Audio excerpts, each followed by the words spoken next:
ಆತ್ಮೀಯ ಶಿಕ್ಷಕ ಬಂಧುಗಳೇ, ಜೂನ್ 3, 2024 ಸೋಮವಾರದಂದು ಆಗ್ನೇಯ ಶಿಕ್ಷಕರ ಕ್ಷೇತ್ರದ ಚುನಾವಣೆ ನಡೀತಾ ಇದೆ.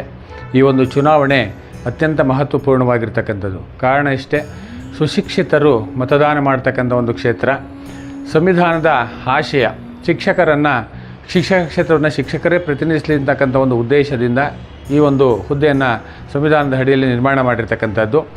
ಆದರೆ ದುರಂತ ಅಂತಂದರೆ ಈ ಒಂದು ಶಿಕ್ಷಕರೇ ಆಯ್ಕೆ ಆಗಿರ್ತಕ್ಕಂಥ ಕ್ಷೇತ್ರದಲ್ಲಿ ಇದುವರೆಗೆ ರಾಜಕಾರಣಿಗಳು ಆಯ್ಕೆ ಆಗ್ತಾ ಬಂದಿದ್ದಾರೆ. ಉದಾಹರಣೆಗೆ ಕಳೆದ 3 ಚುನಾವಣೆಗಳಲ್ಲಿ ನಿರಂತರವಾಗಿ 18 ವರ್ಷಗಳಿಂದ ಶ್ರೀಯುತ ನಾರಾಯಣ ಸ್ವಾಮಿ ಅವರು ಆಯ್ಕೆ ಆಗ್ತಾ ಬಂದಿದ್ದಾರೆ.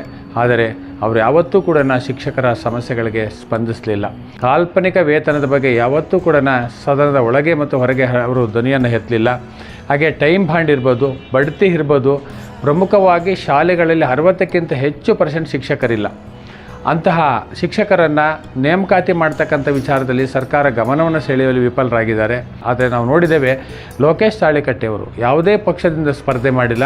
ಕಳೆದ 5 ವರ್ಷಗಳಿಂದ ನಿರಂತರವಾಗಿ ಕೋವಿಡ್ ಪ್ಯಾಕೇಜ್ ಇರ್ಬೋದು, ಕಾಲ್ಪನಿಕ ವೇತನ ಇರ್ಬೋದು, ಬಡ್ತಿ ಇರ್ಬೋದು, ಹೀಗೆ ಎಲ್ಲ ಶಿಕ್ಷಕರ ಸಮಸ್ಯೆಗಳಿಗೆ ಧ್ವನಿಯಾಗಿ ಸ್ಪಂದಿಸ್ತಾ ಇದ್ದಾರೆ. ಸನ್ಮಾನ್ಯ ಶಿಕ್ಷಕ ಬಂಧುಗಳಲ್ಲಿ ಅತ್ಯಂತ ಕಳಕಳಿಯ ಮನವಿ, ನೀವೆಲ್ಲರೂ ಕೂಡ ಈ ಸರಿ ಕ್ಷೇತ್ರ ಅಭ್ಯರ್ಥಿಯಾದಂಥ ಲೋಕೇಶ್ ತಾಳಿಕಟ್ಟೆಯವರನ್ನ ನೀವು ಬೆಂಬಲಿಸಬೇಕಂತೇಳಿ ಕೇಳ್ಕೊತೇನೆ. ಶೈಕ್ಷಣಿಕ ಸಮಸ್ಯೆಗಳ ಪರಿಹಾರಕ್ಕಿರುವ ಏಕೈಕ ಮಾರ್ಗ ಲೋಕೇಶ್ ತಾಳಿಕಟ್ಟೆಯವರ ಆಯ್ಕೆ.